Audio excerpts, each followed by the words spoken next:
Well, so that does sound very important and good, but don't you think it's more important for us to talk about whether Joe Rogan is a racist? So, so what would be important to know is what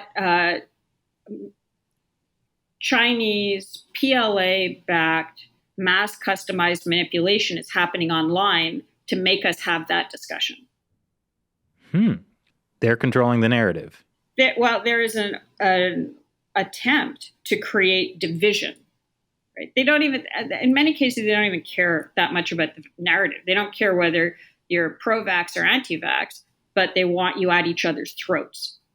They want to create division, which creates weakness in the society, so that mutes your ability to respond or even focus on them.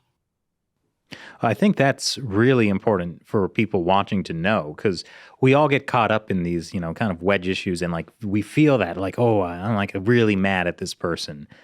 And if you take a moment to breathe, you need to identify that is your emotional state being manipulated, and focus on the larger issue of we shouldn't be trying to tear each other apart. We need to work together.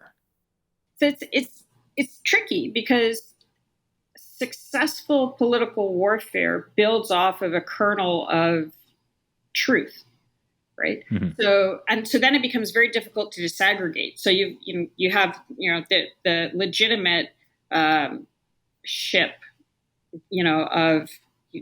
of issues, but then you've got all these barnacles on it that are slowing it down and deviating the path and all that sort of stuff. This is a very failed attempt to impress Commander Jarrah with a nautical example. But the point is, just because something is something that you care deeply about doesn't mean it's not legitimate. And in many cases, what Chinese political warfare will do is take a legitimate grievance, amplify the grievance, but then push the solution in a direction that is not necessarily going to achieve the outcome that you want it to achieve, but an outcome that they want it to achieve, which is more division and incongruence within the society. Yeah. Well, I mean, that's certainly been the case with I guess the hot button issue in the US for the last 2 years has been racism. And they're taking something real, which racism is a real thing, and amplifying it to the point where everyone is at each other's throats about racism or unconscious racism. You're racist whether you recognize that you're racist, or if you don't recognize it, you're also racist, and making this the forefront of the issue rather than how do we treat everyone with kindness as fellow Americans and work to treat everyone well. But it always has to come back to the thing that makes people the most upset. And that's also interesting because that particular framing, I was reminded of when we were talking about how sort of, the third world is viewing the Ukrainian crisis as, oh, this is white people defending white people. That message of racism that is something I have seen on Twitter. Yeah. From white people in America saying that we just care about Ukraine because we're racist. Yeah. I mean, I would say that there's probably other factors why Ukraine is important, such as its location between Russia and the rest of Europe and the NATO thing. And and it's an independent country that has been invaded by right. But I mean, I think when, if the CCP attacks Taiwan and the U.S. comes to Taiwan's aid, then there'll be a different narrative, right? It won't be racist because most people in Taiwan don't look like most people in the U.S. So obviously they can't be oh, it's America defending other white people, but there will be some other spin. Right? When they attacked Hong Kong protesters in London and called them racist against China. Wait, the Hong Kongers were racist? Yeah, there was a few months ago in London, there were these counter-protesters, these CCP counter-protesters to the Hong Kong protests, and they beat up a bunch of the Hong Kong protesters, but they had these banners that were anti-racist banners, basically, because they were saying that people were being racist against China. So what is race? What is race? Whatever you want it to be. Well, I mean, when you were talking about racial divisions in the U.S., the Chinese Communist Party has clearly used the like whole anti-Asian hate thing to be like to equate that with criticizing the Chinese government. Right. But I mean, Hong Kongers being racist against Chinese, like that's obviously pushing it to like what should be seen as ludicrous. I mean, I'm pretty sure that message was also for the white people, the white British people, right? Yeah. Okay. Yeah, and an interesting thing about the Taiwan discussion is that when people sometimes when you hear people discussing about why it would be bad if Taiwan was invaded, they talk about microchips, not about 25 or 6 million democratic free people being subject to the Chinese Communist Party violent invasion and subjection. So it takes it away from that clearly bad human tragedy component to it and reduces it to a supply chain issue. Right. And of course, the real issue, which is the Taiwanese beef hot pot. Oh, yeah. I knew you were going to take it there. Well, it's like you were saying earlier with Taiwan, we are much more in bed with China than we are Russia, particularly in the U.S. And I know, Shelley, this is something you've brought up. Like in the case of Russia invading Ukraine, people have been like, it's okay to spend a few more dollars to stand up for Ukraine. But if China invades Taiwan, are people going to be saying the same thing? I don't know. It's not, because it's not just going to be like a few more dollars a gallon in gas, which, by the way, is already a lot for a lot of Americans. So I don't want to downplay that in any way. Also, gas was up for other reasons besides Putin. Right. Like the gas prices are really unfair to the most marginalized people. But it's like Cleo was saying, there won't be medicine. But it won't be, it won't be gas. There's no medicine. There's no literally no screws and bolts to build anything.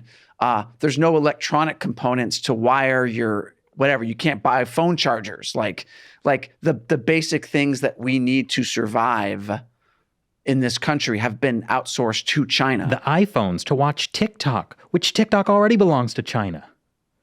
Yeah.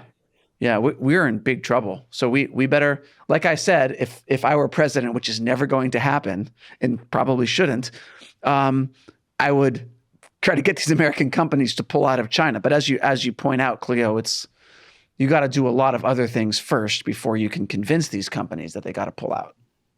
Yeah, you have to create the environment where it's viable. And also, there are a range of implicit threats that if it gets to the point of, and we'll see what the Russians will do. I wouldn't be surprised if so far, from a Russian perspective, they're fighting a proxy war. I mean, that's what that's what Putin said was economic warfare is warfare, but they haven't gone after, as far as I know, the grid or comms or anything like that.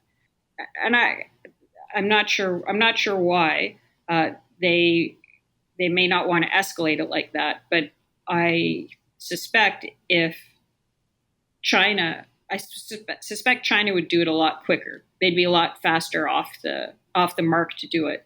And we saw when former Secretary of State Mike Pompeo met with President Tsai, there was that power outage. Right? Mm. And there was a power outage on the Mumbai electrical grid also not long after Galwan. And if that is a demonstration of capabilities, then I think that's you could expect that domestically. So you'd have all of those high prices and supply chain issues, but you might potentially also have these rolling grid issues or water supply, or we're not secure. The Western infrastructure is definitely not secure. And another thing about Taiwan, which is, I'd be interested to know what you think, because it's often been presented as one of the advantages Taiwan has is that unlike Ukraine, it's 80 miles off the coast. And so that gives it a bit of a buffer. But I'm wondering if from a comms perspective and stuff, that actually means it might be much easier to cut off. If they cut off all of the cables that lead into Taiwan and disable the satellite, it might be much easier. I don't know. This is just logic, but logic based on incomplete facts. I'm wondering if it might be easier to cut off quickly. And yes, it's harder for the PLA to get there, but it's also harder for reinforcements to get there. So in the case of Ukraine, what you're seeing is, things can get brought up to the Polish border or up to the Hungarian or Romania or whatever border, all the other borders that can then get into Ukraine if necessary. But in the case of Taiwan, as it's an island, it might be much more difficult to resupply.